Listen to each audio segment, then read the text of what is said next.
We're sending some joy your way. Today's discussion will be breaking free from fear and overthinking. In Vogue said it well, free your mind and the rest will follow. Today's discussion will include some of the following questions.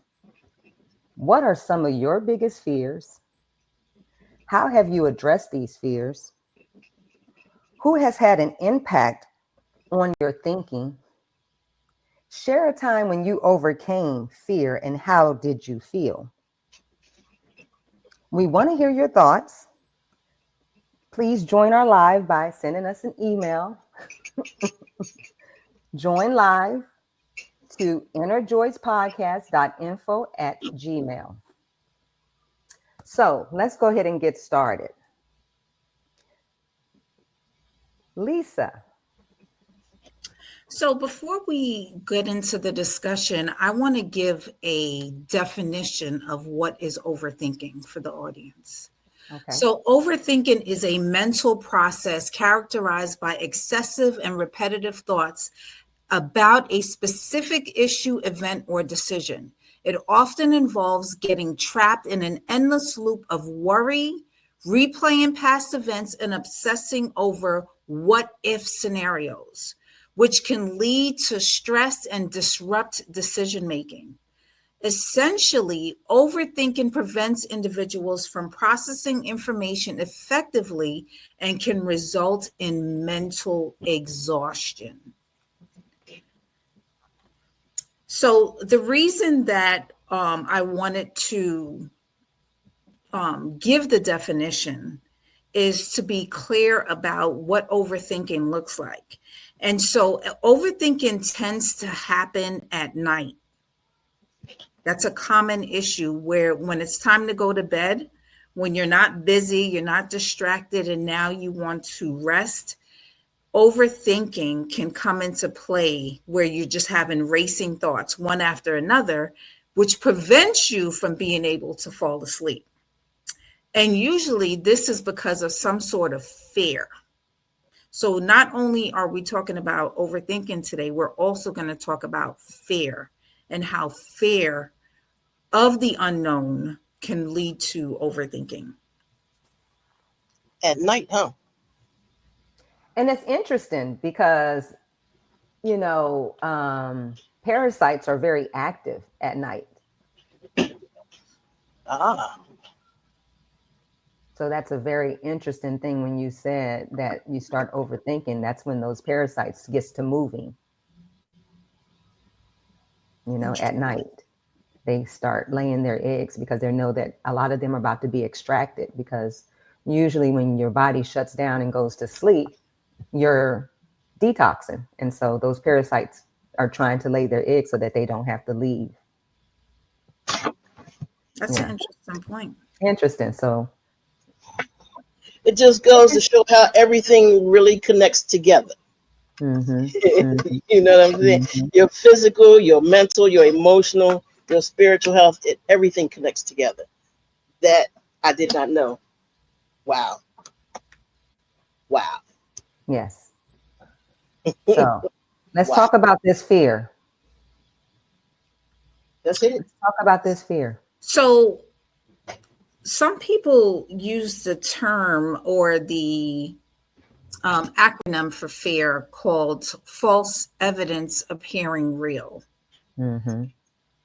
The acronym that I created is false embodiment against reality for fear, because without having actual facts of something, right? You're allowing fear to prevent you from starting, doing something, whatever. Right. So I use that false embodiment because if you were to actually experience the thing that you're fearful of, you probably would realize that it's not all that bad at all. Right. It's not real, like you said before about having facts. Right. Exactly. Fact checking. Mm-hmm. Right. And another thing is exposing yourself to the thing that you're fearful of. Mm-hmm. right? I always use the comfort zone, like, your comfort zone, just like the circle that we're in. That's what your comfort zone is. It's like a circle around you, right? And so anytime that you try to step outside of your comfort zone, you may develop feelings of fear, right? But if you come out of your comfort zone and do something that you've never done before and you're successful, guess what? Your comfort zone will expand, right? Mm-hmm. But if you go outside of your comfort zone and for some issue you experience challenges or you're unsuccessful in any way, you run back into your circle and your circle will get smaller. And when it gets smaller, then you don't want to step outside of your comfort zone. Now you're feeling stuck, Mm-hmm. right? You don't want to expose yourself to the thing anymore. So a lot of times, if someone does something and they have a negative experience, you hear things like, "Oh, I will never do that again," or Mm-hmm.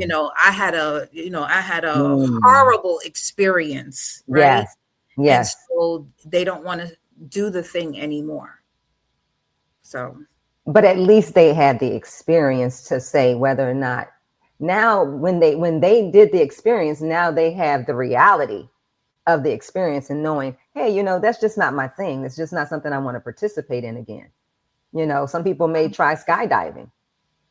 Some people may, I know Lisa has tried parasailing. Some people would not even think about doing that at all, right, and because they done seen something happen on a TV show, or they done heard somebody else's story, but it's one thing when you go ahead and do the experience, like you say, you expand yourself, hmm, to say, what, it wasn't all that bad, but it's just not something I prefer to do anymore. right, right, right. But Exactly. A lot. Go ahead. no, I was just But gonna say that, if you look at the most successful people, they have failed so many times at something, right? And failing doesn't mean that you don't do it, right? You have to you really evaluate why you failed, right? And not allow fear to stop you from trying that thing again. Maybe you didn't have enough information. Maybe it wasn't the right timing. There's so many variables that can come into play why someone, you know, you try something and is not successful at it. So I well, wouldn't, a lot of I, us expect to get it on the first try. right, So a lot of times we think we're prepared for something, right? But we don't realize what preparation entails. exactly, You exactly, know, when a person goes to run a marathon, they're not just going up and just say, "Oh, let me sign and do this application and go." No, it's training. right, It's full body training. It's a journey that they go on. Even when it comes to your fears, you know, some fears that may have scared you long time ago that you had to, experience, don't scare you anymore. A yeah, lot of people have a fear of snakes. Oh, a snake. Oh, why are you so, what caused that fear? What has a snake did to you? right. Because that could be learned, Until you experience the snake. right? But your thoughts have gone overthinking based upon Mhm. maybe somebody else's experience, maybe based Exactly, upon something in your environment. Maybe someone else in your environment hated snakes. Now you hate them. You exactly, don't even know why. exactly. Yeah. So that's what I was talking about. How a lot of our thinking has been influenced by our environment, who we're Mhm. around. How do they deal with fear? Exactly. And then what we do is we end up self sabotaging things that we could do and we don't do. We self sabotage the thought before it even, we even try because we're so scared of, the things that we've created in our minds that aren't Agree. even real. My son told me at an early age, he says, Mom, I am going to smoke weed. I'm going to go to the strip club. I'm going to get a gun. I'm going to do this. I'm going to do this just to see if I like it or not. Just to have the experience. Just to say, you know what? I'm not missing out. I did that. I've done it. He had already told himself that he was not going to limit himself. He was going to experience it all without fear, without the repercussions. I'm like, boy, do you know what's going to happen when you go do this stuff? And then here comes my mind, my thoughts on you telling me that you're going to do these things, So now I have to sit here and say, okay, let me give you some warning. Let me tell you what could happen, what may happen, right? And here comes this Fear. influential person in your life trying to control themselves from experience what they think could happen to you, because my biggest fear at one point in time was losing my kids. If something was to happen to my children, how would I handle that? And I think a lot of parents have that fear, but how do you even prepare yourself for that? Those type of things. But should we even be thinking about that? Why is that something that's in my thoughts? Because we learned it as a child a lot of times, because our parents gave it to us, that fear, those fears to us, and they did those things when we were young, and a lot of times that's where it comes from. Just like, certain habits you have. You say God bless you when somebody sneezes. A lot of times people cut it short and say bless you or whatever. They don't even know where it comes from. It's just habit. And you pick up those things from your parents, from your grandparents, and then you carry them on, and you don't even know why half of the time.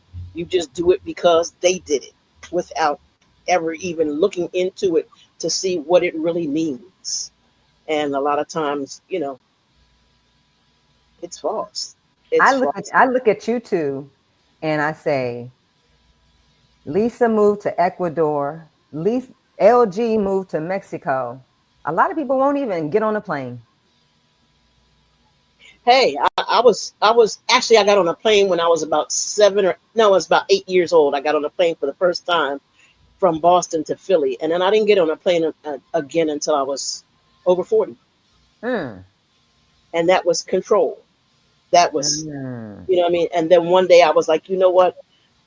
I am living my life in this car, driving up and down the road, and I'm not going to be able to go too far. Let's give this up and move on and jump on this plane. And I did. Mhm. And once I started, I lost my mind. You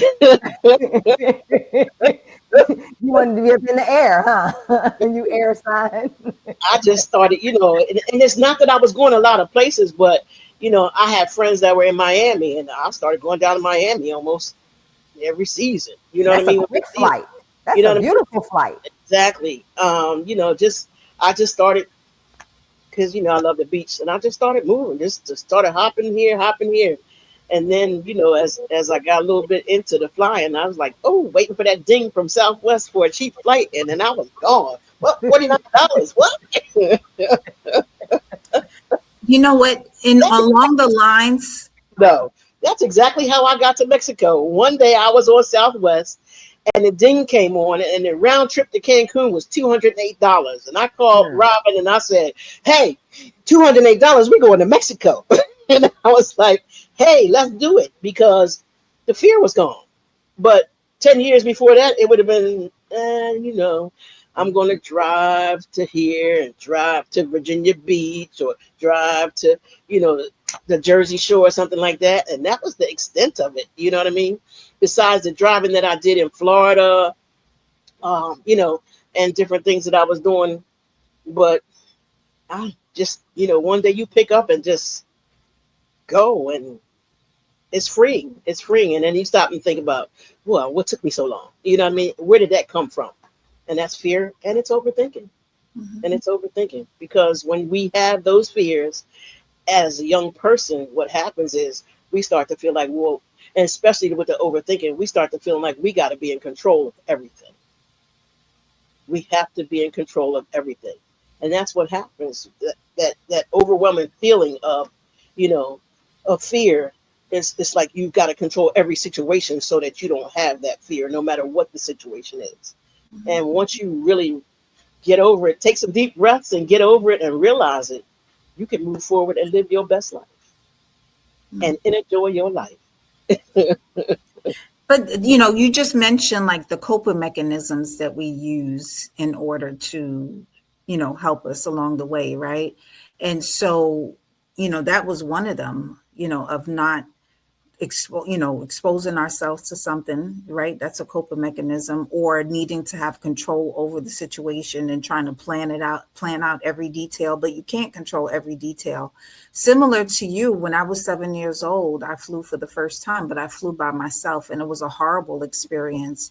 I flew from Canada to United States, and it felt like every time the plane went over the ocean, which is so many, from United States to Canada, it's like mostly Ocean, ocean, exactly. right? Depending on where you're It going. felt like the plane would dip every time, and I thought we was going to fall in the damn ocean. So Mhm. I was traumatized for years. But you know what? When I was 13 years old, I flew by myself again from the United States to Canada, and I had a pleasant experience. And ever since then, I've loved flying. Had I not had that second positive experience, I would allow that first experience to dictate for the rest of my life. But thank goodness I had that positive second experience. So exposure is one of the best ways to counteract fear. Expose Mhm. yourself to the thing that you're fearful of. So my question is, what happened at 13 that made you go, okay, I can do this? I had a pleasant experience. It didn't No, feel like every time. I'm saying before you got on that plane, because the experience that you had at 7 was terrifying. What happened before you got on that plane at age 13 that made you go, okay, Oh, I'm gonna try this again? I was biting my nails. I was Mhm. I was doing all the things, right? I was biting my nails. I was sitting there like, oh my goodness, like, but two, I Or had were you forced to? Like, were you forced to, or was it your decision? Is what I'm saying. it was my decision. So that's what I was just about to tell you. I was so motivated to go to Canada because I needed something. And I had to go to Canada to get it. So I was so motivated that I was like, you know what? I'm this thing that I need. Listen, I'm about to go through whatever to get it.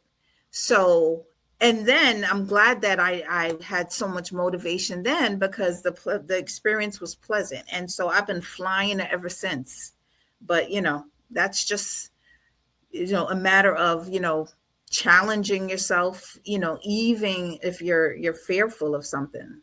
Right, like you said, expose Yeah. yourself to some things that you may that may create some fear. I'm not saying be ridiculous, but a flight, another country, people sit here and, oh, don't go there because, oh, they got such and such going on. Right. We have that all the time. We have that all the time. I would never live my life if I listened to them, Right. Right. That's And a because projection. them is controlling us. those people are still stuck in their ways. Some of them still stuck in the same town that they were born and raised in, never experienced anything too far off of their block or their neighborhood. You have those people, and you know, it's I don't even know how I can live my life that way. I can't even imagine not trying to get out there and experience everything, because I mean I've lived, uh, Joy, you're the same way. Lived so many different places.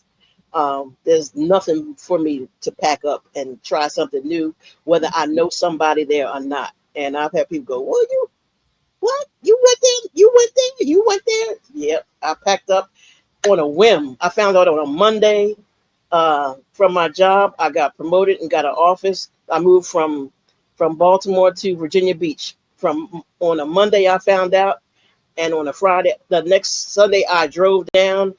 Within a week, I packed up, made that decision, and packed up and moved. It was nothing. Just like moving here, it's.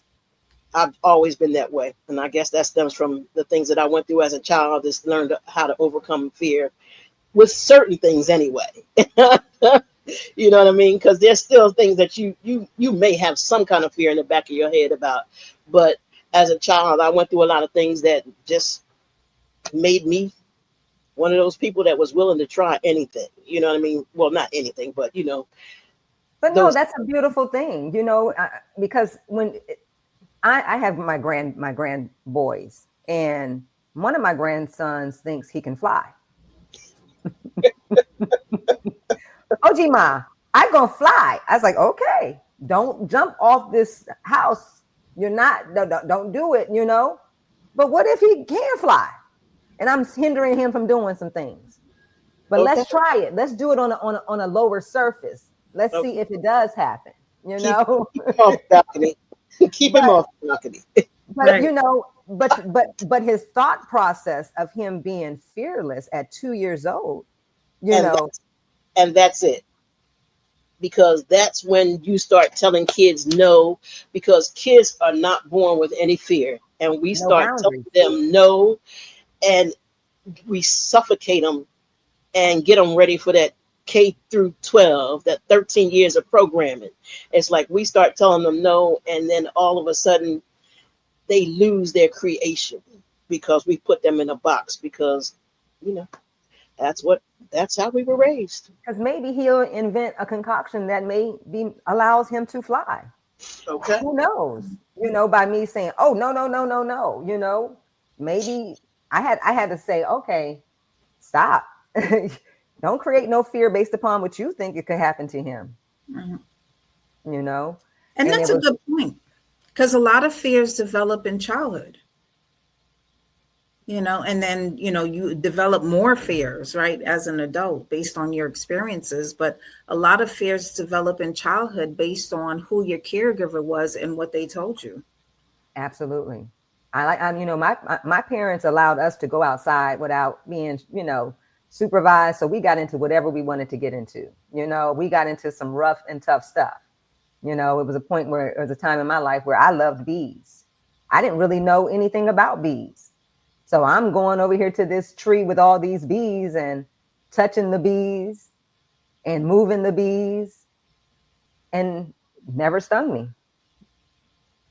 Never stung me, you know? So when everybody, oh, bees are going to sting you, now I've been stung a couple of times now, so I do know the experience of what it feels like, but I also know the meaning of what it means to be stung. What is the spirit realm trying to tell me? What are they because somebody wants to talk to you. Somebody's trying to get through. This is a signal. Are you ignoring it? I had an experience one time in Ocean City at the beach, and I used to always go down there. And I like to go to the beach when no one else is there, so I always go between October and April. And I went out. I used to get up in the morning and go down to the beach and sit on the beach. And one day I was sitting there in the sand, waiting for the sun to come up. And I don't know, something told me to turn around. And as I turned around, there was a fox behind me, less than 20 feet from me. It was a little baby fox, but it was still a fox. And I was Mm. sitting. And it was so funny because I was in my happy state. And I'm grateful that I was in my happy state, because I was in my happy state. I was so peaceful. I turned around, I looked, I said, "Oh, you here for the sunset too, huh? I mean, for the sunrise too, huh?" I said, "All right, now it's beautiful. Coming up today is beautiful, isn't it?" And I just looked at him. He looked at me. And the next thing I know, I turned and looked back at the sunset. And about, I don't know, maybe a minute later, I turned. He was gone. And I looked the other way and he went on up the way. And I never once, my heart never skipped a beat. Mm. It never skipped a beat. And when you show animals fear, they sense your fear. And because I was in my happy space, I didn't have any fear because I was happy. I had the sun rising and I was feeling good.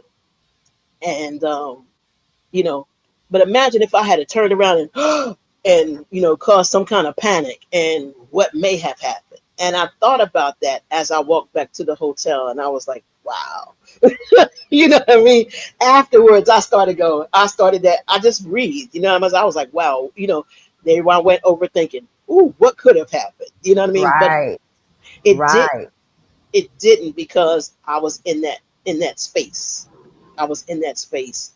And so, a lot of things can happen. But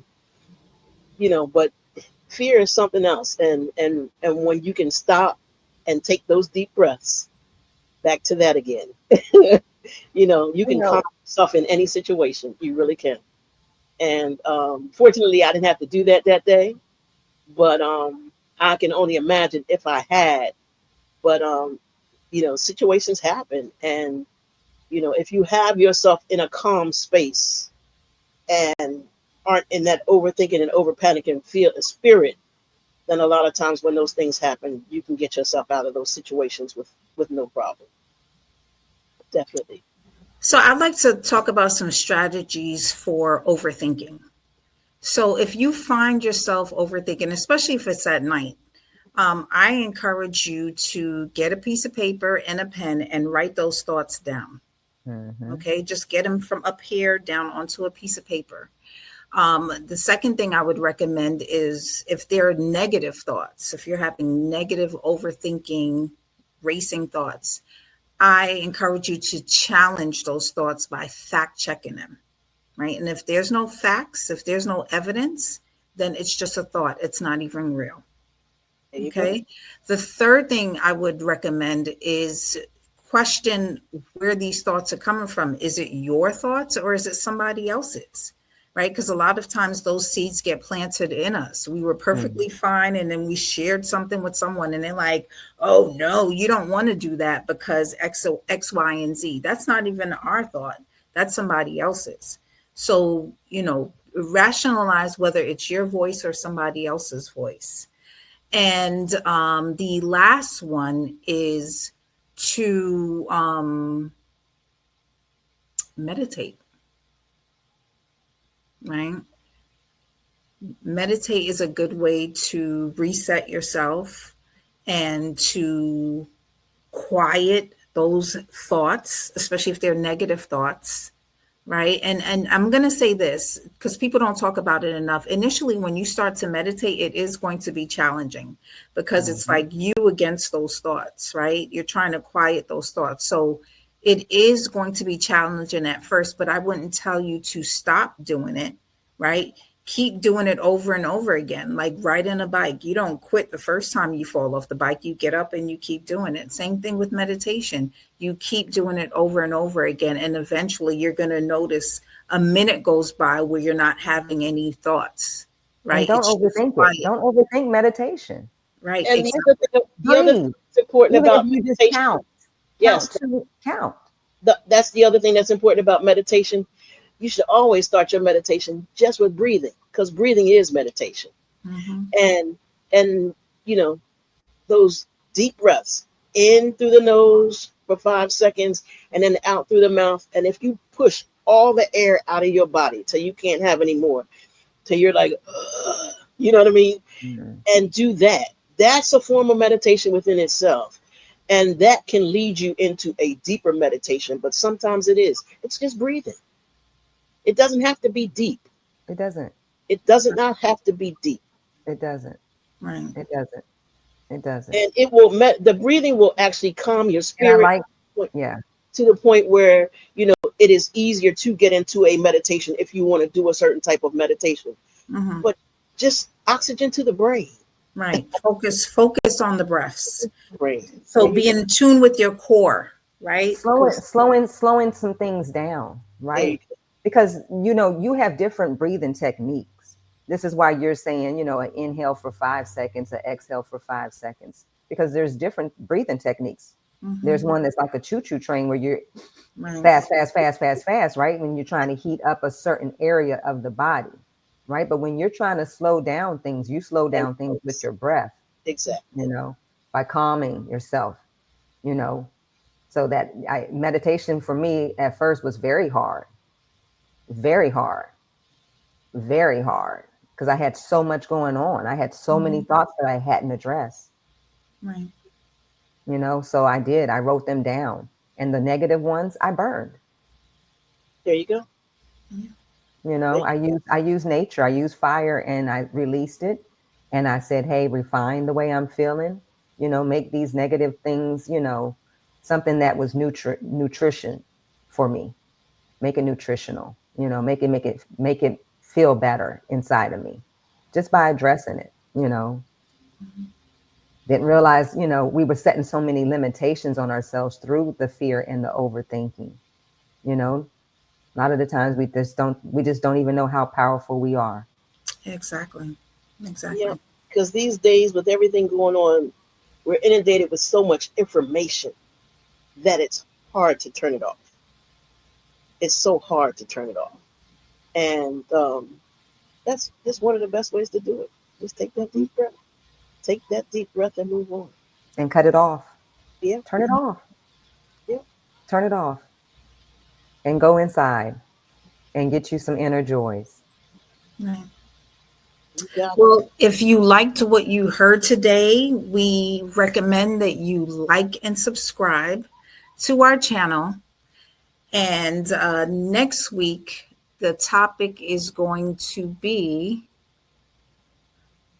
uh, We'll be talking about nutrition. Mm. nutrition. Yes, next Yeah, week we're going to be talking about nutrition. we're going to be talking about what you eat. We're going to be talking about how the food affects what you go through in your life and how your body responds to it, your thoughts, brain fog that comes from food, and all those type of things. How Definitely. are you fueling yourself? Yes, yes. How Because are some you providing yourself with energy? does your food give you energy, or does your food weigh you down? How about that? Because it All depends right. on what you eat and what it'll give you. Definitely, for sure. All Thank right, you for joining. See you next week. all righty.